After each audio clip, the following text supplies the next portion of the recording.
Hello and welcome to AI for Developers. I'm Chaitanya talking bot. Today's lesson is titled Reinforcement Learning Basics. Welcome to our journey into the fascinating world of AI. Imagine you have a puzzle that needs solving. How would you approach it? Well, in AI, we use algorithms and models to solve these puzzles. Reinforcement learning RL is like teaching a robot how to play a game by giving it rewards for good actions and punishments for bad ones. It's all about learning through trial and error.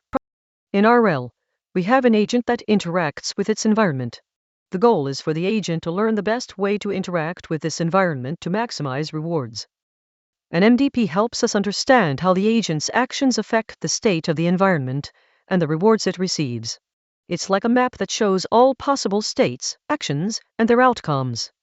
Think of value functions as a way to estimate how good it is for the agent to be in a certain state or to take a specific action.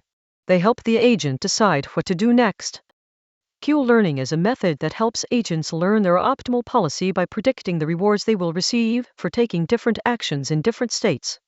Reinforcement learning has many real-world applications, from game playing to robotics and autonomous vehicles. It's a powerful tool that can solve complex problems by teaching machines how to learn. Thanks for watching. If you found this helpful, make sure to subscribe to our channel and hit the like button.